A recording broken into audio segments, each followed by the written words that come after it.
What's the one most effective action that you can take today to start to get over your ex? Stay to the end because I'm going to give you the true, not some half-assed, politically correct clickbait answer. So let's discuss and let's start revving that engine.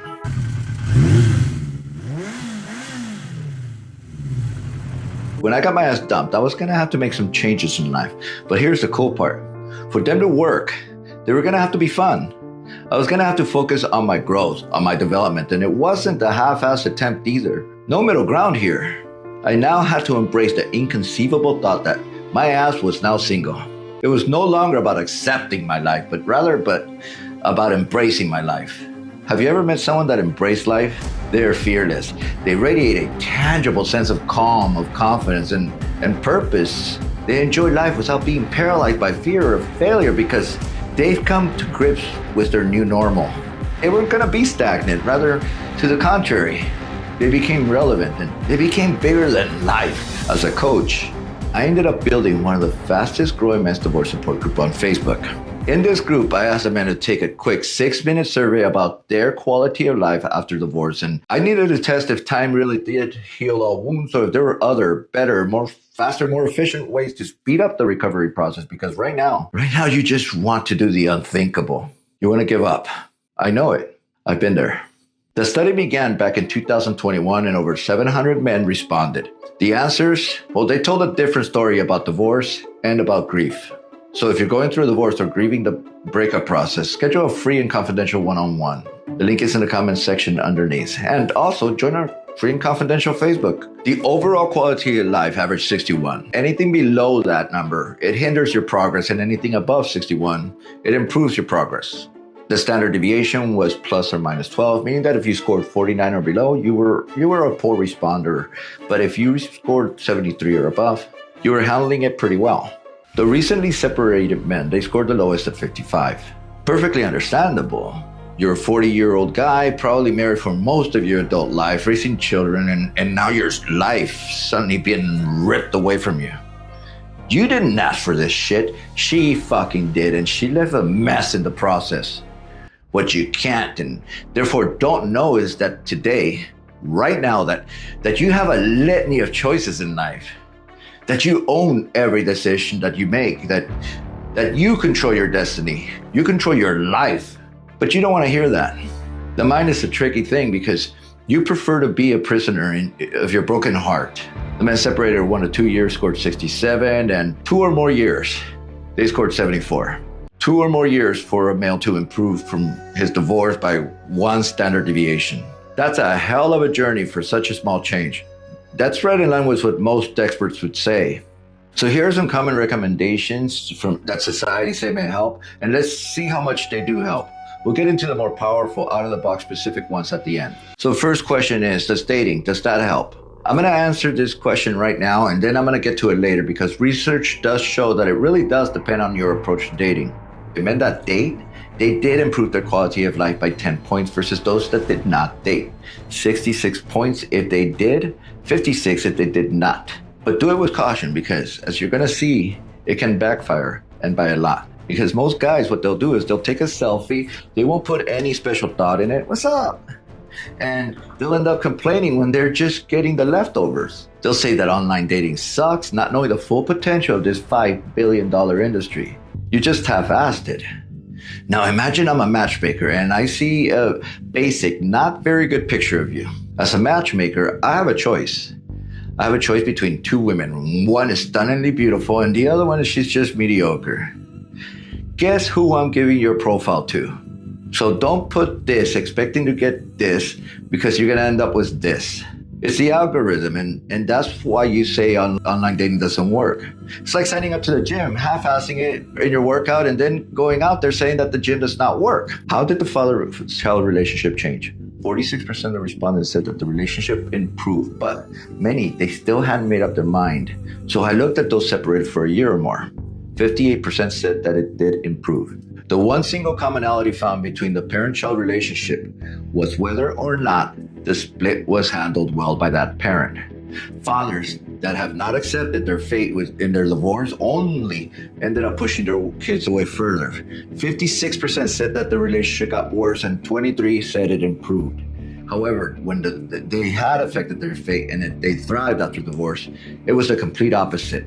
15% of them said that the relationship got worse, 71 better.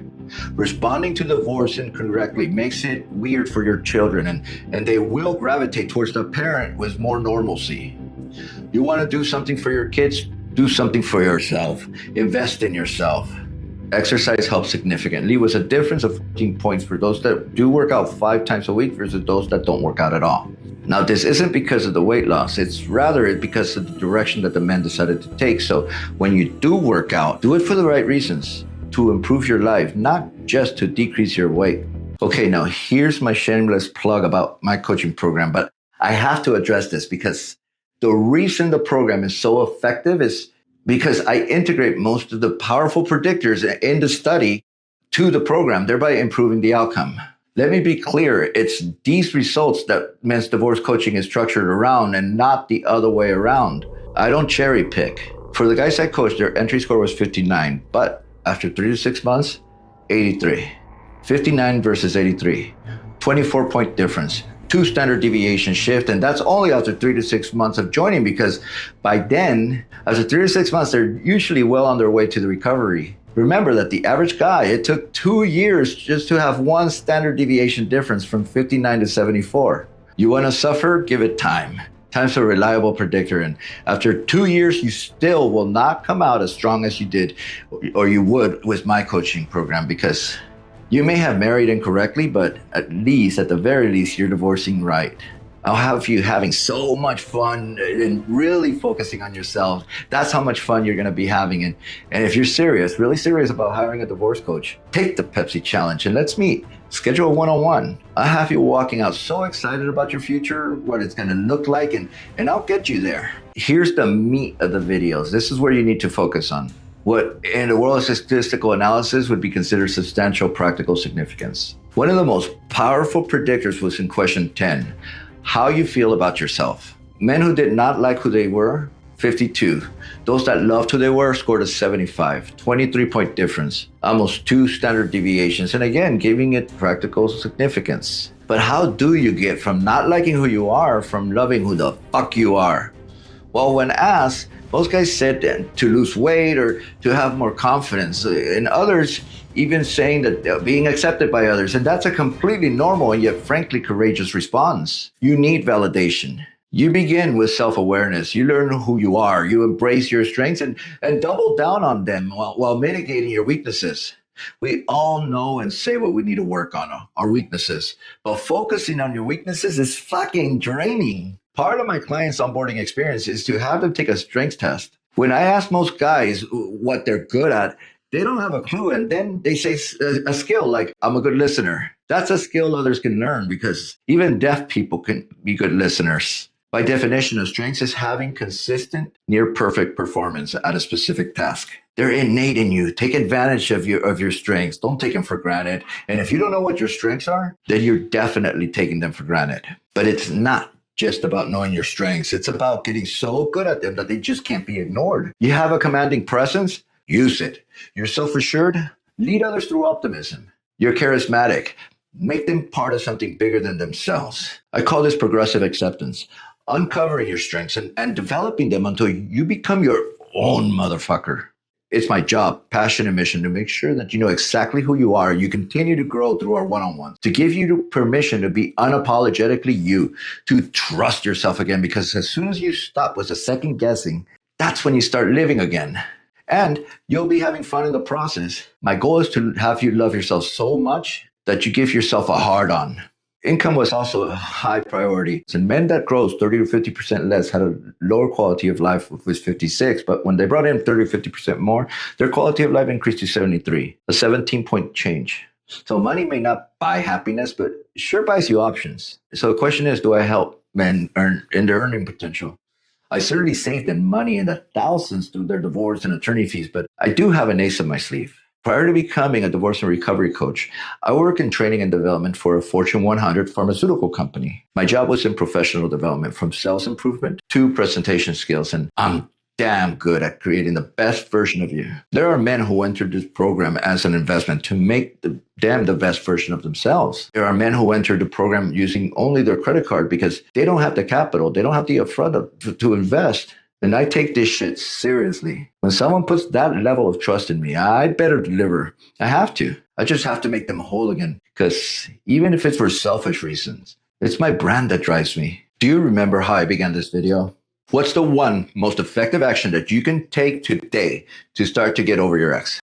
The answer is dating. Not whether you're dating or not. We've already established that men who did not date, they scored 56, and those that did, they scored 66, making a 10-point difference. Rather, it came down to their success in dating. The question went like this. When it comes to dating, and I gave the men 5 options. It's the worst, and I can't find anyone. Second was, it sucks. The girls are slim pickings. Third was, I haven't made up my mind. Fourth, I'm getting a couple dates here and there. And fifth, I'm killing it out in the field. Now, remember, 66 was for any guy that was out there dating. But if they wrote down that it's the worst, they have a hefty drop of 52%. Going through a divorce and then joining the dating as a bad market is fucked up. But those that said that they were killing it on their field, they scored an 81. That's a 29-point difference. 2 standard deviations. But you put in shitty pictures, you're going to get the same result on investment that you put. You put in good quality pictures, you're not only going to get better looking women, but you're also going to get better quality women. Before you go around saying that you have to be happy with yourself, I couldn't agree with you more. But getting out there in the field is vindication that you're not the piece of shit that she said you were. You going out there in the field does not mean that you have to jump from one relationship to another. It doesn't even mean that you have to jump from one girl to another. It just means that you can rest easy knowing that when you're ready, you're going to be okay. And you're going to begin meeting girls that would make your ex look short, bald, fat, stupid, and broke. The average guy will get 0 to 2 likes per dating app per week, but I'm not here to get you into the double digits. I'm going to get you into the triple digits. There's question 8 of the study, the most impactful of them all. It adds layers to further question, beginning with, how do you even get there? It was regarding how the men approached being a new bachelor. The men were asked how they were embracing single life, and they were given different options. The lowest option was, no, I just want my wife back. And the highest option being, I'm completely giving it my last hurrah. Those still in denial, they scored the lowest of any of the question, any of them in the entire quality of life survey, including even if they were homeless. Those wanting their wife back, they scored a 47. But those that said that they were giving it their last hurrah scored 79, making it the largest difference of any of the study. I have to get them in to accept their fate. I have to get them to change their frame from that of dread and loss to that of gain and optimism. I have to get them to begin getting ahead of that ache that they feel, and even ahead of where their ex, soon-to-be ex, is at. I have to get them to dream and progress. So returning to the bigger question, is time the only healer? Pretty confident that it's not. How you get there, now that's a different matter. When you think about it, when you focus on yourself, love who you are, bring in more income, upgrade the quality of female from mediocrity to excellence, and improve your relationship with your children, you think you won't be thriving? It's only a matter of time till you realize that your ex, that she was only getting in your way. Gentlemen, you need a coach. You just don't know it. Get out of your funk and begin looking at this as an opportunity to live by your rules. Join our Facebook group, and if you're interested in the coach, let's meet. Schedule a consultation. I'll get you there. Thank you very much.